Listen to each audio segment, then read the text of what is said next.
Hey, and welcome to episode number 118 of the Brave Widow Show.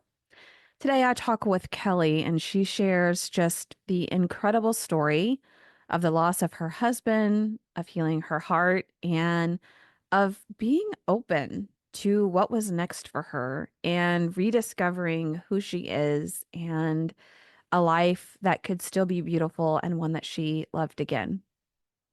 Before we dive into her story, I want to invite you to join me in the Brave Widow membership community.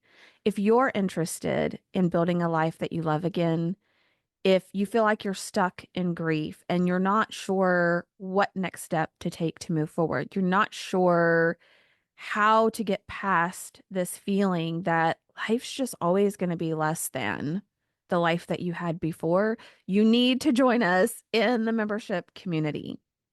There, you'll have access to other widows. You'll have access to me as your coach, and we will help you walk this journey of healing your heart, of finding hope, of rediscovering who you are, and creating a life that you can actually love again.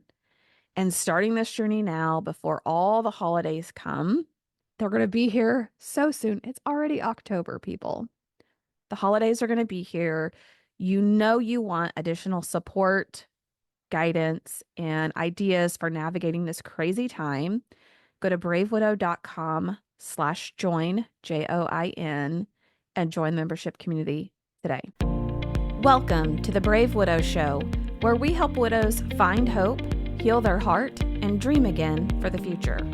I'm your host, Emily Tanner. After losing my husband of 20 years, I didn't know how I could ever experience true joy and excitement again for the future. I eventually learned how to create a life I love, and I've made it my mission to help other widows do the same. Join me in the Brave Widow membership community and get started today. Learn more at bravewidow.com. All right, let me introduce you to Kelli. We talk about God ordaining our steps and having his hand in our lives, and we say we believe it. But do we? What happens when tragic things shake us up? Can we actually believe that God allowed something so bad to happen and still believe that he is good?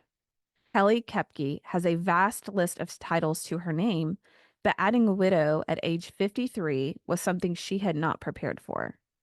After the murder of her husband and through her intense grief and personal journey with God, she has been able to see that God's hand has truly been at work in her life, preparing her for that dreadful day. Kelli has spoken about her faith and journey with the Lord and encourages others to look for the blessings from the rubble. They are there if we look. Kelli is a mother of 2, grandmother of 6, and is currently learning to live life again. All right, let's jump into Kelli's story. Kelli, welcome to the show, and thank you for being willing to come on and share your story today. Thank you for having me. It's a story I wish I didn't have to tell. Yes, it's a story none of us wishes that we would have to tell in a podcast. We wouldn't needing to be hosts, but I just know that what you're going to share is going to help encourage and inspire so many other widows. So feel free to dive into your story wherever you want to start, and we'll go from there. Okay, brief bio of my growing up, of my childhood, because that really relates to who I am now. I am the product of a conception that was not a loving one. I was given up for adoption, raised in small Northeast Nebraska village of about 290 people. Wow. Grew up with 2 adoptive brothers, really had a hard childhood. I never really connected with my adopted mother. I don't know, could have been me, probably was. I've been told I was a very strong-willed child, but it was tough growing up. And I always was looking for how to better myself and how to get involved and be in with the popular group. And so I made some poor choices. I also was very active on sports teams. In high school, I did the volleyball, the basketball, the track, and I just really was excelling to try to fit in with the popular girls. Living outside of the high school area was tough. But I met my husband in high school. We We're in the same grade. We went through high school together, but he was that geeky farm boy. I was never interested in a geeky farm boy. I was never interested in anybody with the farm because all I had ever heard growing up was that there was no money in farming. And so why would I want to date somebody that was in farming? But about halfway through our senior year, me out. No, not interested. He asked me out 3 times. Finally, the third time, I used to chuckle with him. I gave him a pity date. Oh no, not the pity Yes, date. the pity date. Because I kept thinking once he goes out with me, he'll realize that I'm not worth hanging out with and he'll move on. And it was the nicest date I had ever been on. He was the perfect gentleman. We had a fantastic time. And 2 years later, we were married. We got married when we were 20. Got pregnant on our honeymoon. Boom. All of a sudden, I've moved from the house that I grew up into the house with my husband on the farm. I knew nothing about the farm. So not only was I learning to be a wife, be a pregnant wife, learning farm, I didn't know the difference between cows and heifers. I didn't know. It was so new. His family did all their own butchering. There was a lot of pressure to figure out how to be a Koepke. But my mother-in-law was fantastic and she just embraced me. And I tell people to this day, she raised me as a daughter-in-law. I Mm. really learned most of how to be a wife through her. And we were married 33 years up to the time of his death. And really things were going really good. We've all had our ups and downs in marriage. It wasn't perfect, but he was a good man. He was a good man from the get-go. He was way better than probably I deserved, but he was fantastic. And we had 2 daughters, really wanted to have 4 kids, been pregnant 6. God said, how about 2, Kelly? That's probably really all you can handle. So we were blessed with 2 daughters and who both excelled in sports. So we had a lot of fun with that. And my husband's dream had always been that the farm that we lived on, because we were renting it from his grandparents, was to own just a piece of his grandparents' land. And he had asked for years, can I just buy a few acres? He just really always felt he wanted a few acres because that ground had been in the farm or been in the family since 1889. And so he had been really wanting to preserve that. And it wasn't until the summer of 2021 where that door opened. And his mom had died in 2015. She just sat down one day and died. She was perfectly healthy. Don't know what happened. So we had been helping take care of his dad. And my husband had decided that if we could purchase some acres out there, we'd put up a new house. We'd put a wing on for his dad. We'd move him in with us.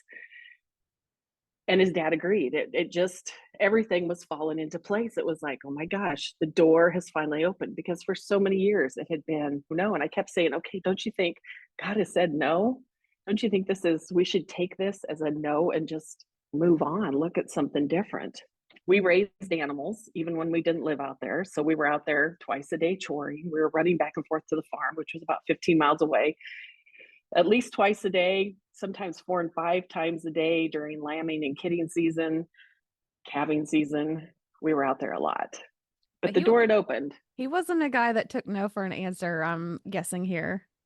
He didn't. And to be honest, I never quite understood why until that door opened in the summer of 2021. And in September, we closed on the ground in September of 2021. And he was like a kid in a candy shop. He was so excited. He was out there, he was cleaning things up, he was getting things ready and putting things in order. We sat down with an architect, put house plans together. And October 20th of 2021, we signed off on house plans. We had the perfect house plans. It was like, okay, we've got this. The next morning, he had to make a trip to Superior, had to come down and help terminate an employee. And I knew that morning, I was about 9 weeks out from back surgery. I knew that morning that he was uneasy. He never liked that part of the job. He always said, I really hate playing with people's livelihoods. But it was something that needed to be done. and he was very uneasy. I was sleeping in the daughter's bedroom because I couldn't roll in one spot since my back surgery, so I didn't want to wake him. But about 3:30 that morning, I could hear him up, and it's okay. That's really early for him to be up, so I knew he was uneasy about the day. He went out and did chores, came back, crawled in bed with me, and we just laid and talked a little bit. And I said, "Okay, you're up early. Are you nervous about today?" He goes, "Oh, I'll be glad when today's over." So we had breakfast, and I walked him out to the truck and gave him a hug and a kiss. And I said, "I'll see you soon." Now, Superior was about 3 hours away from where we lived, so it was quite a drive. And he had called me on the way, and he said, "Why don't you get me a motel out of town? I'm just feeling like something could happen today."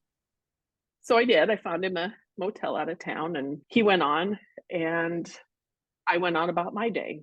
We had just finished harvesting beans, so I was trying to get the bean check, get the bills paid, doing all that end of harvest bookwork.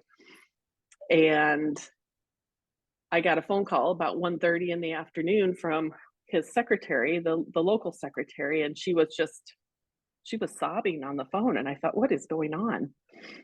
And she says, "Kelly," she says, "Darren's been shot." And I'm like, "Okay, we don't know. I'll find out. I'll let you know." So right away, I hung up, started getting all my stuff together because I knew I was headed to Superior. And she called back a little bit later and she said, "Okay," she said, "he's talking. He's still talking." And I thought, okay, he's just been shot in the arm or something. No big deal. He'll be fine. Still getting ready to go and headed down there. And I was probably an hour out of Norfolk, and I got a call from the doctor down here at Superior that said he was in a lot worse shape than they could handle here. And they were flying him to Lincoln, which was a trauma hospital. And the doctor, he said, "Mrs. Koepke, it's not good." And I thought, what? What do you mean it's not good? What does that mean? What does that mean? So I changed directions and I'm headed to Lincoln. And about that time, I hear that another woman at the elevator down here had died. And I thought, what? Somebody else was shot too. Come to find out, the another woman in the elevator, one of the merchandisers down here, had been shot and killed. And at that point, I'm thinking, what happened down there today? What else went on? What else is happening? What else am I going to hear? Anyway, got to the hospital. My daughters both lived in the cities, Lincoln and Omaha. They both jetted over there. My oldest daughter was about 6 months pregnant with grandbaby number 4, grandbaby number 5. And we beat the LifeNet helicopter there. Anyway, the whole evening just went from bad to worse to the doctor going, "Okay, Mrs. Koepke, you've got to come in and see your husband. He's not going to last long." And it's like, what? The whole day I'm just going, what is happening? What is happening, Lord? What is going on? And we went through all of that, got into the room. I'm pretty sure his soul was gone. He was in bad shape. I just remember it was like we were in there praying. Our pastor was there. And next thing I know, they're handing me all his clothes and saying, "Okay, we need to prep him for transfer." And what, I have to leave now? I'm standing there holding his shoes, his pants. What do I do now? And that process was really hard, getting through that, because you're in such a state of shock, such a state of denial, such a state of what the heck just happened? I couldn't even process it. All the while, this is hitting the news, all of Northeast Nebraska. It is hitting CNN. It made national news. It's all over. During this time, I'm having to call people back home going, "Shield my father-in-law from this. If he hears this on the radio, he is going to freak out because he knows where Darren went this day." And so I've got people running interference, and it was just like chaos. It was chaos, and it was that's the hardest day I've ever been through in my life. I hope it is the hardest day I will ever go through in my life. I can't even imagine your mind was racing, all of this is going on, and you're praying, and it's okay, we're praying. At first, it sounded like things were getting better. Then now all of a sudden he's gone, like he's just dead now.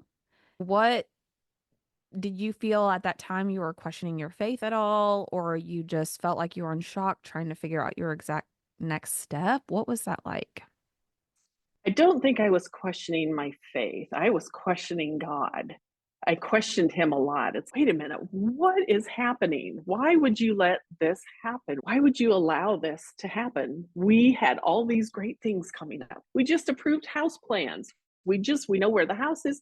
Darren has been so excited. Finally, his childhood dream. Why now, Lord? Why me?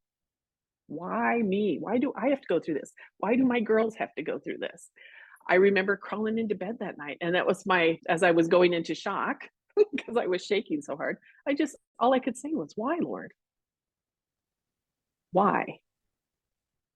And in the book of Job, Job said the same thing. Why, Lord? David, why, Lord? And I think that's our common response when we have faith.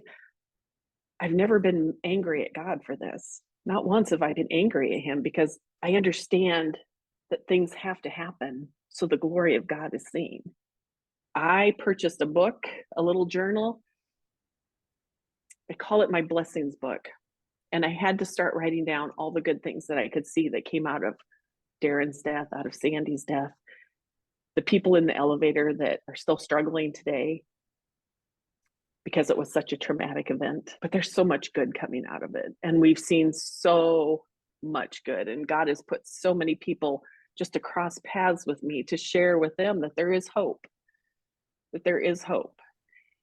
But I've had people ask me, why didn't God save? If God is all good and he's all powerful, why didn't he save your husband? Because he could have. And I said, he did save him. He took him home. Who knows what he would have had to live through here? Because at the time of his death, they had removed a lung to try to save him. His heart, his liver, his lung, his stomach, that bullet ricocheted inside, hit every organ inside of him. There was no way he was supposed to live through that. So God did save him because he didn't have to come back. And I've always said just him knowing he lost another employee would have devastated him mentally. So God did save him. And I'm grateful to God for saving him and not letting him linger, that it all happened one day, that he didn't have to suffer for long.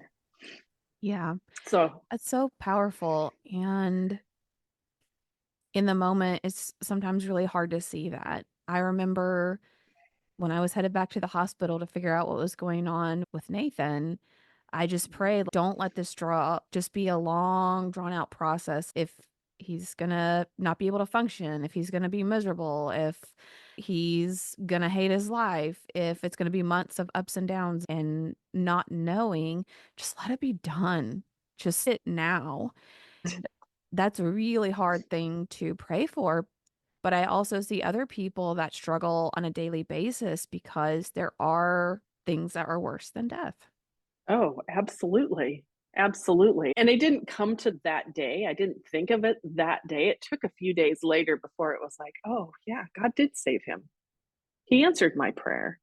The night he died, all I wanted to do was just run. I wanted to get out of that hospital. I wanted to run. I wanted to go as far away from that as I could, but I couldn't. I have children. I can't abandon my children. And they were in just as much shock as I was because their dad was so involved in their life.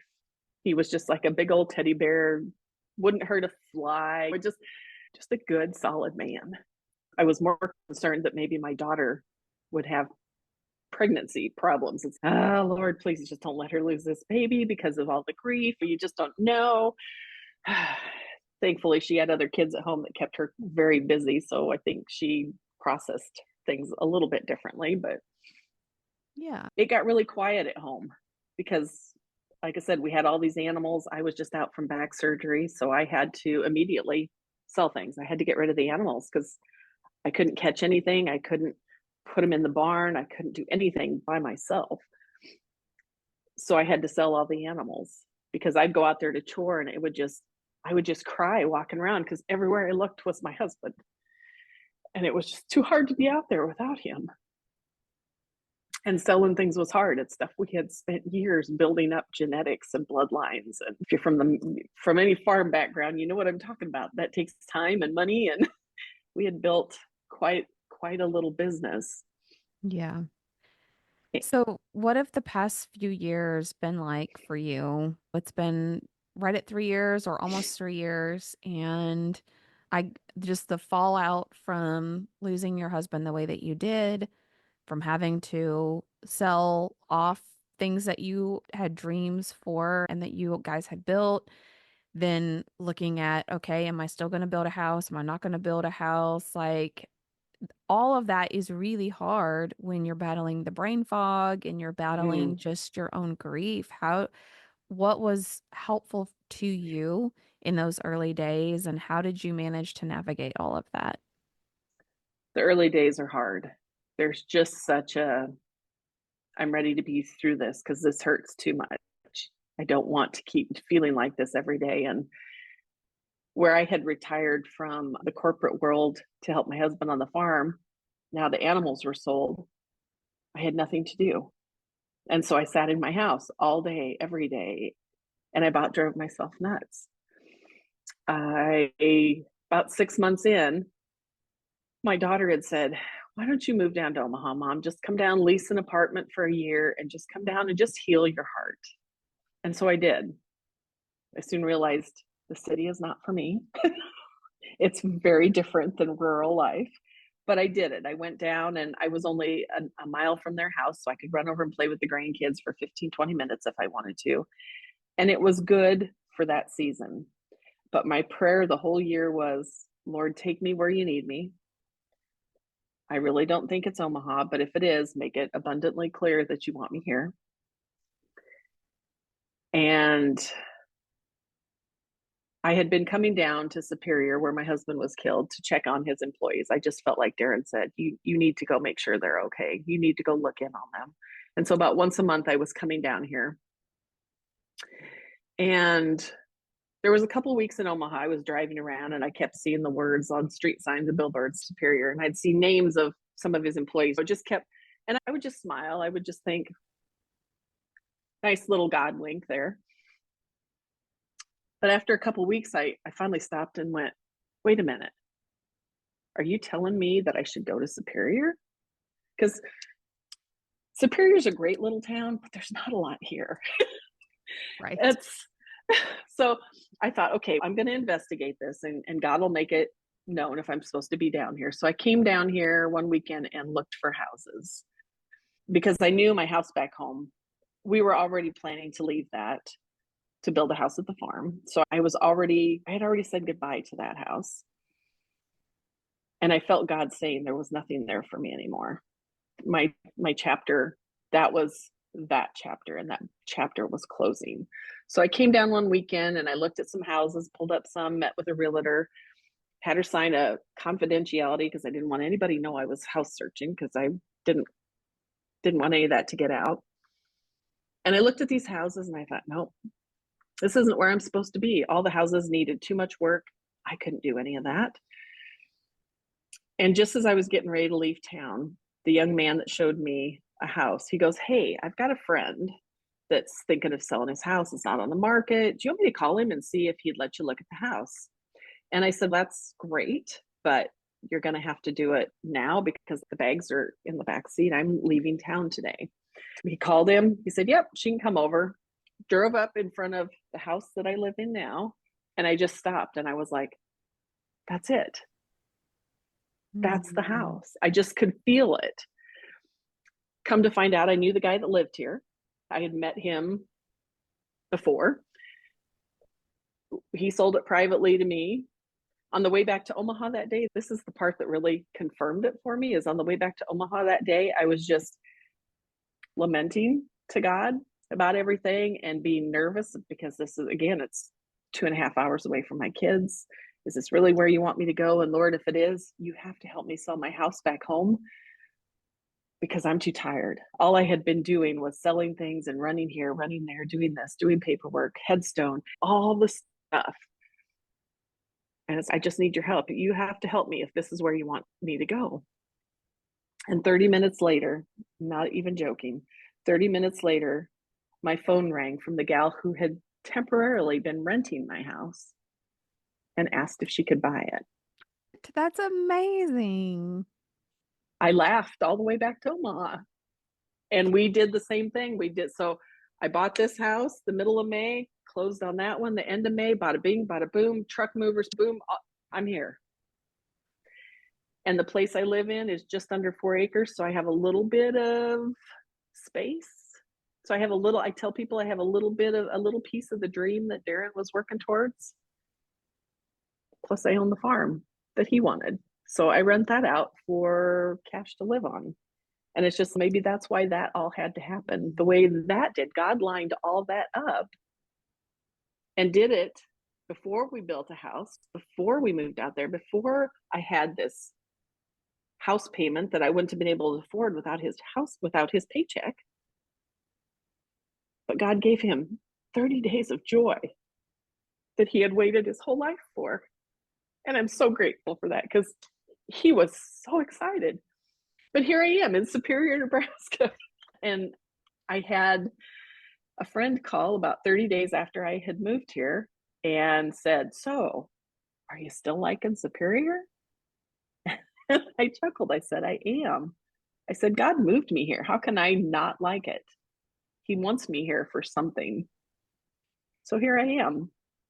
Mm, I love that. What a beautiful and just inspiring story that you were willing to take a step out in faith. And one of the things that I help with coaching widows on is in order for God to direct your steps, you have to be taking steps in some direction. And if you hadn't been keeping your eyes open, if you hadn't gone out there to look at other houses, if you hadn't thought maybe this is something that could be meant for me, then you would never have come across that house that you love and that you're enjoying now. So I just really Right. commend you on just being open, on trying new things, and just really living in surrender. Okay, this is where I'm supposed to go. You're gonna have to make this easy on me. Like, I'll do it. Sometimes I wonder if God had been tired of me lamenting all the time, going, "Okay, I need a direction." I'm sitting now in an apartment. I went from sitting in my house, now I'm sitting in an apartment. And while I was in Omaha, my dog of 12 years, so much. And it was just like, okay, but she was there for the first year. She was there to comfort me for a year. So she did her part. And really, I had been studying the Bible prior to my husband being killed. I had studied the book of Job. And I think really understanding the book of Job going into tragedy, it's such a helpful tool. If you understand that God allows things to happen, that Satan can't just come and take my husband. Yes, he had his say that day, but God had the final say. God's the one that allowed it to happen. So if he allowed it, there has to be a purpose. It doesn't make me feel any better that he allowed it. It still hurts terribly. I'm 3 hours from my husband's grave. I don't get to go sit at his grave every day. I've lost a lot of family through this. I've had a lot of family turn and walk away from me. I've lost friends. And I keep calling it my chapter. That was that chapter. This is a new chapter. And so I've got to keep moving forward because I do believe God has something out there for me. I don't know what it is, but I have to keep my eyes open and I have to keep in tune with him and I have to keep in step with him. And maybe it's just to encourage other widows in my church. I'm now in a new church. I don't know what he's got for me. I may never understand what he's got for me, but I'm trying to find life again. This is the first time in my life I've ever lived alone. I've never lived alone before. That scared me to death. I was scared. I was so lonely. I didn't know how to function by myself. All of a sudden, every decision is mine. Every single decision. I'm so tired of making decisions. It's overwhelming. It's I can't do this today. And I'll have sometimes my one of my family members will be like, "You don't have that done yet? You've been talking about that for a month." And it's because I can't get my mind mentally wrapped around sitting down and doing it. It's just been Exactly. it's been a lot. It's been 3 years of a lot. And I tell people that on the job deaths, there's a lot of paperwork to them. There's a lot of stuff you got to go through. So that, and then moving twice in 2 years. I don't plan to move again. Wait. Probably shouldn't say that out loud, but God does good things. And we just have to have faith that he knows the path and he's not going to let us in on it. He's not going to tell us why he's putting us through this. But someday we're going to see the big picture and it's all going to make sense. We'll understand. Mm. And I know that for some of the faith that I've seen grow around here because of this tragedy down here, I say, if that's what my husband had to die for, if you asked him, he'd do it again. He'd do it again. Wow. What an incredible human being he was.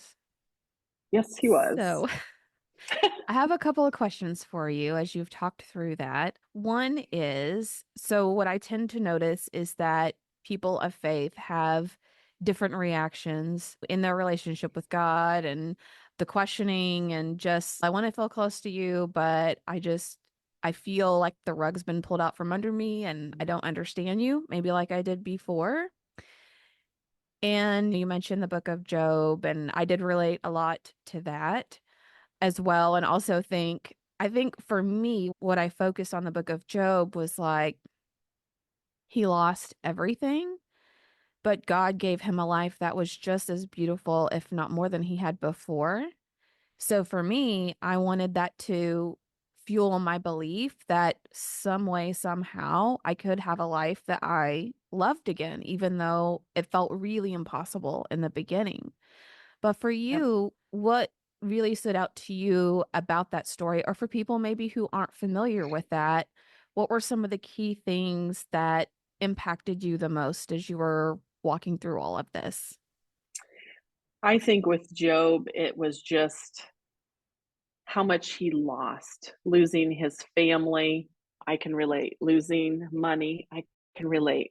Losing so much. And I didn't lose as much as he did, but I can relate to losing pieces of life that you didn't ever expect to lose. But yet he praised God through it and he just held fast to that. And I hung on to that. I kept thinking the whole time, it's okay, I just have to trust God that he's going to do something with this. But when you're in grief, nothing is ever fast enough. It seemed like it took a long time. It took a year and a half before God said, okay, go to Superior. A few years before Darren was killed, we were thinking the company was going to move us here. We had looked at houses down here. We had been investigating that. I think God was already softening my heart for Superior back then. And then that didn't happen. So many things that I can look back and go, oh, that's why that happened. One of the houses I looked at, my physical therapist lives in. I've been to his house. When I first pulled in the driveway, I bust out laughing. I said, okay, Lord, now I know why this house wasn't supposed to be ours. But so much he has lined up. Being adopted, he opened that door like only God can do to my birth family a few years before Darren was killed. That's the family that has stuck with me every step of this grief journey. Is family I have only known for 8 years, but they're warriors with me. They're in the trenches. They feel me. They understand. They're just, how can I not trust a God that opened a door that only he could do? How could I not trust a God that moved me somewhere that only he could do? Everything just, it works out. And it's hard to have faith because it's hard to have faith in the beginning. I couldn't hear from God. I was used to hearing from God. We had conversations. I couldn't even read the Bible. Satan worked my heart over and over again, broke my reading glasses, broke crowns on my teeth. There was so much that he did to me in those first 60 days of grief. I couldn't listen to worship songs. They would just, I couldn't do it. So I sat in silence for months, twiddling my thumbs. I couldn't read. I couldn't sing.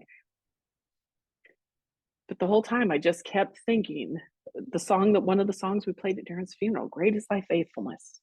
Great is thy faithfulness. If I could just not let go, if I could hold on to that lifeline, he'd pull me out when the time was right. Just I like he love did to that. Job. Just like he did to Yes. Job. Hold on to the lifeline.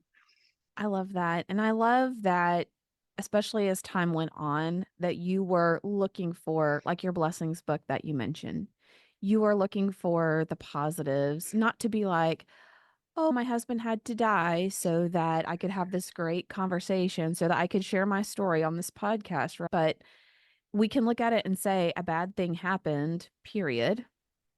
And out of that can still come good things. You can still Mm-hmm. find blessings. You Mm-hmm. can still see opportunities that God brings to you. And I think in many of those cases, to credit you, is because you're actively looking for those things. Our minds are really trained with confirmation bias. So whatever it's looking for, it's going to go, "Oh, see, told you." And Right. because you weren't living in a mentality of nobody cares about me, God's abandoned me, I'm just stuck here, you were willing to say, "I don't like this. I don't really understand it, but I do know what the that God promises us that he doesn't abandon us and that there are still good things out there. And so I'm going to choose to try to look for those things and see what happens." And it's blossomed into this whole like new adventure for you now. And there was one time in Omaha that I was walking around the lake because I did a lot of walking through the last couple of years just to try to clear my head a little bit. And I was walking around this lake and there was a gentleman in front of me. And I got my earbuds in and I'm walking off grief. I'm just powering through. But he keeps turning around and looking at me because I just keep inching closer and closer to him. And I'm like, oh gosh, I bet he thinks I'm stalking him. All these thoughts because I'm in Omaha. So I never think anything normal when you're in the city. And I got up close to him and was going around and I popped an earbud out and I just said, sorry, not stalking you. I'm just walking off grief. And he stopped and he looked at me and he goes, you too? Wow. We sat down on the bench. Started a conversation, sat down on the bench, and I shared a little bit of my story of why I was walking off grief. And he told me that day the reason he was walking was because it was visitation for his wife that day. And he was preparing to go to the mortuary. Mm. And I thought, okay, God. So we sat on the bench and I prayed with him. And when I got done, he immediately started praying for me. And I was so moved. I, I was so moved. But it was just those little things that just propelled me to keep going. God would just keep putting things in my path and saying, here, keep going. Your story has value. Your and we as women, we don't share our stories and our hurts because we think we're supposed to be tough and we don't want to share them, but we there's value in them. Doesn't matter who you share it with, there's value to our stories. And I'll never forget that I just couldn't I just couldn't believe that God had put somebody that was so fresh into that journey on the same walking path with me that day to have that conversation. Yeah. And to give you the words to just completely open that door and Oh, that yes. conversation. Yeah. Yep. That's, Yep. oh, that's amazing. You gave me goosebumps. And I've got pages of stories like that because then when I have a bad day, I can pull this book out and I can remember all the good instead of falling into that pit. I can pull it out and go, oh, yes, I remember. Oh, I forgot about that. Yes, that did happen.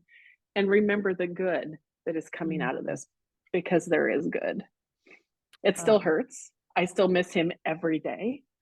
It's hard to be in a place that I have no memories with him.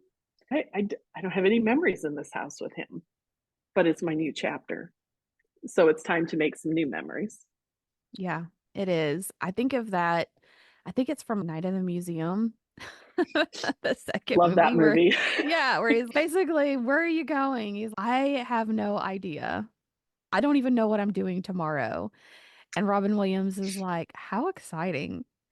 Right? And I remember that sentiment a lot to try to encourage myself in the beginning of like, my life isn't going to look anything like what I thought it was going to look like. And I can either decide that my best days are over and I'm just going to be a hollow shell of myself, or I can decide to create a life that I want to live and to have now just such an elevated sense of what's important in life and Right. letting go of a lot of the superficial stuff and making the most of it because we don't know when our time's going to Right. be.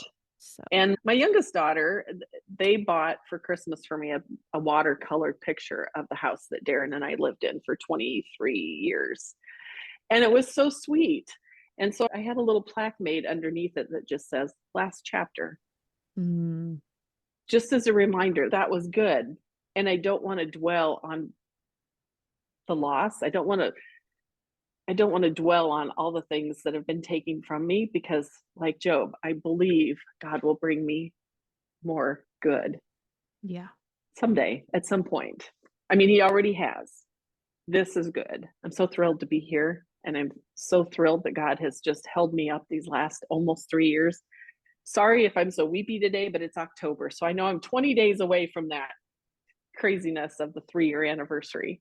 I thought of that this morning as, oh, it's October. Probably should have rethought that date a little bit, but No. it's part of it's part of it. Mm, yeah, it is. And we just tend to think of some emotions as better than others, but Mm-hmm. it really helps just to be able to cry and share from the heart. And I know it's just going to encourage so many other people that are out there. It's what probably helped keep me sane for a long time is just Mm-hmm. hearing that other people could go through a similar experience and still feel hope and still feel positive about life because there are people out there who aren't and who just live in misery. And I couldn't fathom like having to face the rest of my life like that. Yeah, it's hard. One thing my counselor encouraged me in the beginning was, okay, it's time to figure out who you are and what you like to do. So what do you like to do? I don't know. I don't know. All the things that I enjoyed doing as a wife, I didn't enjoy doing as a single person. So trying to figure out and tap into me, and I really think that's why God has moved me away from family so that I'm not using anybody as a crutch. I'm learning to stand on my own 2 feet and just take time to figure out who I am and what I want. Yeah. That was the most unsettling thing for me was just feeling like I didn't know who I was. I didn't know what I even liked anymore. I didn't know if I could get excited about things anymore. And just being someone who's a planner and a dreamer and I want to take on the world type thing, to see all of my dreams just completely evaporated, it was so unsettling. Like I felt unanchored, untethered, just bobbling around in the ocean. I don't know. I'm just drifting. I don't know. And you can get through that and Yeah. you can build a beautiful life. So it's great to see that you're on that journey. What advice, if you were going to leave someone who, let's say, is still early on, or someone who's gone through a very traumatic experience like you did of their spouse dying in a work accident or a shooting or a similar situation, what advice would you give to them or what encouragement would you give them? They're going to get the advice of be patient. And I'm not going to lie. I had people tell me that, and I got so tired of hearing it. Be patient in God's timing. Come on, God, hurry up a little bit. It takes time, and it's not an easy journey, but you have to sit in it for a while. The only way through it is that you have to literally sit in it, and you have to allow yourself to feel, and it will get better. The waves won't come crashing quite as hard and as often, but it takes time. And I I really lean into your church family. If you're not in a church, find a good church and really lean into people who understand. Get into a grief share group. Grief share is amazing. I went through that a couple times after my mother-in-law died. So again, preparation for my husband's death.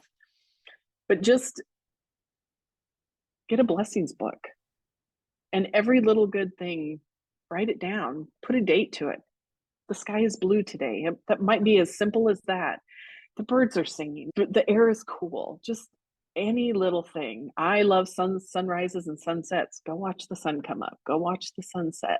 Just take in God's beauty. Just take in God's beauty and remember that He made you for such a time as this. He knew the path. He knew you'd be on this. Doesn't make it feel any better, but he wouldn't have left us on it if he didn't have more work for us to do. So we can't get stuck. We can't get in the quicksand. We've got to keep marching forward. Kelli, thank you so much for coming on the show today and for sharing your story. I know it's going to just help encourage and inspire so many people. Thank you so much for having me. I appreciate any time I can talk about my husband. Are you a widow who feels disconnected? Do you feel like you're stuck or even going backwards in your grief? Widowhood can be lonely and isolating, but it doesn't have to be. Join us in the Brave Widow membership community and connect. We teach widows how to find hope, heal their heart, and dream again for the future. Find your purpose and create a life you love today. Go to bravewidow.com to get started.